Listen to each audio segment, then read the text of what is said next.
আমন্ত্রণ জানাচ্ছি আপডেট সংবাদে। শুরুতেই জানিয়ে দিব গুরুত্বপূর্ণ শিরোনাম, এরপরেই থাকবে বিস্তারিত। শুরুতে জানিয়ে দেব গাজা যুদ্ধ নিয়ে নেতানিয়াহুর দৃষ্টিভঙ্গি ভুল বলছে জো বাইডেন। জানিয়ে দেব রাশিয়ার ছোড়া 20টি ড্রোন গুলি করে ভূপাতিত করার দাবি ইউক্রেনের। এছাড়া রয়েছে তালেবানের নিপীড়নের কথা বলতে শুরু করলো আফগান নাগরিকরা। সর্বশেষ জানিয়ে দেব ইরানের সস্তায় ড্রোন যেভাবে পাল্টে দিচ্ছে যুদ্ধের ধরন। শুনছিলেন সংবাদ শিরোনাম, এখন বিস্তারিত। তার আগে অনুরোধ থাকবে ভিডিওতে একটি লাইক দিন এবং কমেন্টস করে জানিয়ে দিন কোন জেলা থেকে বা কোথা থেকে আমাদের সঙ্গে যুক্ত রয়েছেন। গাজা যুদ্ধ নিয়ে নেতানিয়াহুর দৃষ্টিভঙ্গি ভুল বলছে জো বাইডেন। মার্কিন প্রেসিডেন্ট জো বাইডেন বলেছেন, ফিলিস্তিনের গাজায় চলমান যুদ্ধ নিয়ে ইসরায়েলি প্রধানমন্ত্রী বেঞ্জামিন নেতানিয়াহুর দৃষ্টিভঙ্গি একটি ভুল রাজনীতির মধ্যে রয়েছে। মঙ্গলবার 10 এপ্রিল প্রকাশিত একটি সাক্ষাৎকারে তিনি এই মন্তব্য করেছেন। এরই মধ্যে গাজায় ইসরায়েলি যুদ্ধ পরিচালনা নিয়ে আরও সমালোচনা করলেন মার্কিন প্রেসিডেন্ট জো বাইডেন। ব্রিটিশ বার্তা সংস্থা রয়টার্স এই খবর দিয়েছে। যুক্তরাষ্ট্রের স্প্যানিশ ভাষার টিভি নেটওয়ার্ক ইউনিভিশনকে দেওয়া এক সাক্ষাৎকারে বাইডেন বলেছেন, আমি মনে করি নেতানিয়াহু যা করছেন তা একটি ভুল সিদ্ধান্ত। তার দৃষ্টিভঙ্গির সঙ্গে আমি একমত নই। এর আগে গাজায় ইসরায়েলি বোমা বর্ষণকে নির্বিচার এবং সামরিক পদক্ষেপ হিসেবে অতিরঞ্জিত বলে সমালোচনা করছিলেন জো বাইডেন। গত সপ্তাহে হোয়াইট হাউস বলেছিল, নেতানিয়াহুর সঙ্গে ফোন আলাপে হুমকি দিয়েছিল মার্কিন প্রেসিডেন্ট জো বাইডেন। তিনি বলেছিলেন, ত্রাণকর্মী ও বেসামরিকদের সুরক্ষায় নির্দিষ্ট পদক্ষেপ না নিলে যুদ্ধে ইসরায়েলকে দেওয়া মার্কিন সহযোগিতা পুনর্বিবেচনা করা হবে।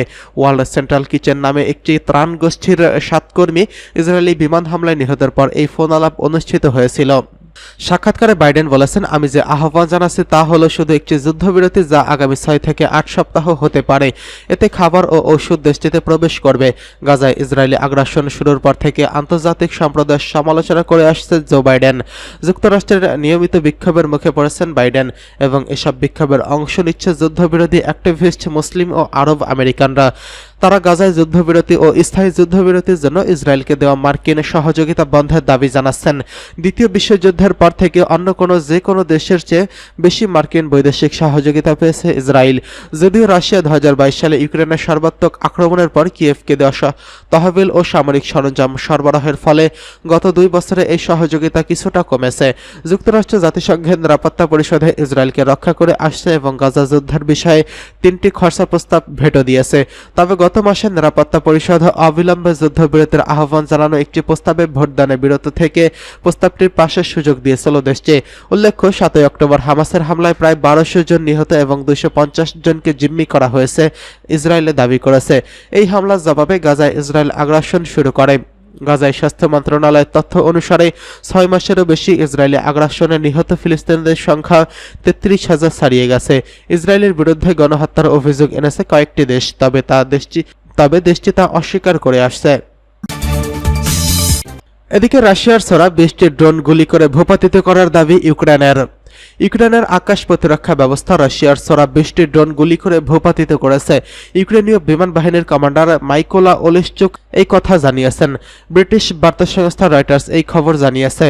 টেলিগ্রাম অ্যাপে ওলেশচুক বলেছেন, সোমবার দিবাগত রাতে মাইকোলাইভ, ওডেসা, খেরসন, পল্টোভা ও লাভিভ অঞ্চলে এসব ড্রোন গুলি করে ভূপাতিত করা হয়েছে।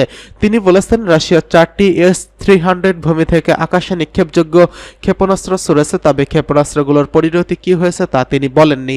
রয়টার্সের পক্ষ থেকে ওলেশচুকের দাবি স্বাধীনভাবে যাচাই করা সম্ভব হয়নি। দ্য কিয়েভ ইন্ডিপেন্ডেন্ট জানিয়েছেন, সোমবার দিবাগত রাতে পশ্চিম ইউক্রেনীয় ওলভেস্টে বিস্ফোরণের শব্দ শোনা গেছে। আঞ্চলিক গভর্নর ম্যাক্সিম বাসিন্দাদের আশ্রয় কেন্দ্রে থাকার আহ্বান জানিয়েছেন। হামলার ফলে কোনো হতাহতের খবর পাওয়া যায়নি। 3য় বছরে চলমান রাশিয়া ইউক্রেন যুদ্ধের পাল্টাপাল্টি ড্রোন হামলা নিয়মিত হচ্ছেন। এর আগে রবিবার দিবাগত রাতে ইউক্রেনের আকাশ প্রতিরক্ষা ব্যবস্থা রাশিয়ার ছোড়া 17টি ড্রোন ও একটি ক্ষেপণাস্ত্র গুলি করে ভূপাতিত করেছে। এদিকে তালেবানের নিপীড়নের কথা প্রকাশ করতে শুরু করলো আফগান নাগরিকরা।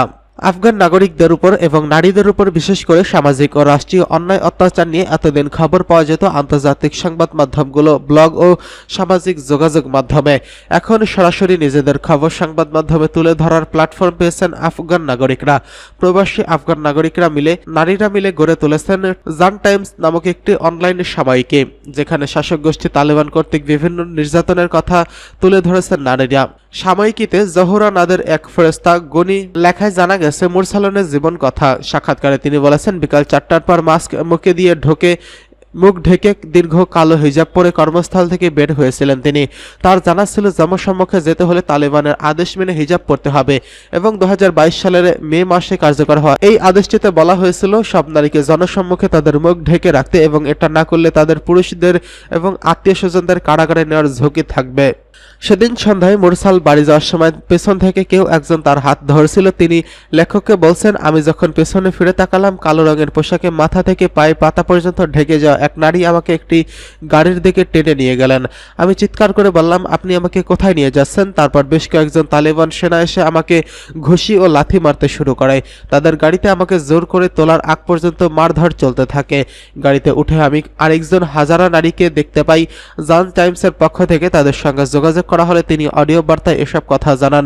মুরসাল নিজের অভিজ্ঞতা বর্ণনা করতে গিয়ে কান্নাজড়িত কণ্ঠে বলেন, তালেবানরা আমাদের পুলিশ কাস্টডিতে নেয় এবং সেখানে তারা আমাদের চুলের মুঠি ধরে পায়ে তার দিয়ে মারধর করেন এবং সেখানে আমাদের মাথা চুবিয়ে ধরেন। আমরা কিভাবে নামাজ পড়ি তার সম্পর্কে তারা জিজ্ঞেস করেছিল এবং বলেছিল, আপনি হাজারা, আপনি মুসলিম নন। আমি কখনোই ভুলব না যে আপনি একজন হাজারা এবং আপনি নারী হওয়ার অপরাধে গ্রেফতার হয়েছেন। এদিকে ইরানের সস্তা ড্রোন যেভাবে পাল্টে দিচ্ছে যুদ্ধের ধরন। মধ্যপ্রাচ্যে বিভিন্ন মার্কিন ঘাঁটিতে 7ই অক্টোবর থেকে এই পর্যন্ত অন্তত 165 হামলা হয়েছে। এতে বিপুল সংখ্যক হামলার ঘটনা কোনো না কোনো ড্রোন প্রতিরক্ষা ব্যবস্থাকে ফাঁকি দিতে সক্ষম হয়েছেন। এমনটি প্রায় অনিবার্য ছিল। অবশেষে গত সপ্তাহে তাই ঘটেছে। বলা হয়েছে, গত সপ্তাহে প্রথমবারের মতো মধ্যপ্রাচ্যে 70 ড্রোন হামলায় মার্কিন সেনা নিহত হয়েছেন। সিরিয়া জর্ডান সীমান্তে এক মার্কিন ঘাঁটিতে ওই ড্রোন হামলায় 3 সেনা নিহত এবং অন্তত 80 জন আহত হয়েছেন। খুব কম মানুষই জানত যে টাওয়ার 22 নামে ওই স্থাপনাগুলো আসলে একটি মার্কিন ঘাঁটি। মার্কিন প্রতিরক্ষা দফতর পেন্টাগন জানিয়েছেন, ইরাকের ইরানপন্থী গোষ্ঠী কাতাইব হিজবুল্লাহ এই হামলার সঙ্গে জড়িত। তবে মার্কিন প্রেসিডেন্ট জো বাইডেন সরাসরি এই হামলায় অস্ত্র সরবরাহের জন্য তেহরানকে দায়ী করছেন। তিনি বলেছেন, জঙ্গি গোষ্ঠীর কাছে যুদ্ধ অস্ত্র সরবরাহ করছে তেহরান। মূলত এই ড্রোন দ্রুতগতির ও তুলনামূলক সস্তা, যা যুদ্ধের ধরন পাল্টে দিচ্ছে। ইন্টারন্যাশনাল ইনস্টিটিউট ফর স্ট্র্যাটেজিক এর স্টাডির মতে, মধ্যপ্রাচ্যের অস্ত্র বিষয়ক ফ্যাবিয়ান হেঞ্জ বলছেন, 1990-এর দশকে কাতাইব হিজবুল্লাহর মতো মিলিশিয়া গোষ্ঠীগুলো মার্কিন ঘাঁটি লক্ষ্য করে রকেট হামলা চালাতে পারত, কিন্তু এখন তারা ছোট ছোট ড্রোন দিয়ে বড় ধরনের ক্ষতি করতে পারে। এমনকি সবচেয়ে ছোট ড্রোন দীর্ঘপাল্লার দ্রুতগতিতে পাড়ি দিয়ে সুনির্দিষ্টভাবে আঘাত হানতে পারে। টাওয়ার 22 নামে একটি কোয়ার্টারে যে ড্রোনটি আঘাত হেনেছিল সেটি সঠিক মডেল জানা যায়নি। তবে মার্কিন কর্মকর্তারা জানিয়েছিলেন এটি এক ধরনের শাহেদ ড্রোন হতে পারে। যদি তাদের অনুমান সঠিক হয় তাহলে সম্ভবত এই ছোট Shahed drone 101 delta wing Shahed 131 হতে পারে। ধারণা করা হচ্ছে এই দুই ধরনের ড্রোন কাতাইব হিজবুল্লাহর অস্ত্রাগারে মজুত রয়েছে। হিঞ্জ আরও বলছেন, এই ধরনের ড্রোনগুলো আনুমানিক রেঞ্জ কমপক্ষে 700 কিলোমিটার। এগুলো নির্মাণ খরচও কম, মাত্র $20,000 বা তার চেয়ে একটু বেশি।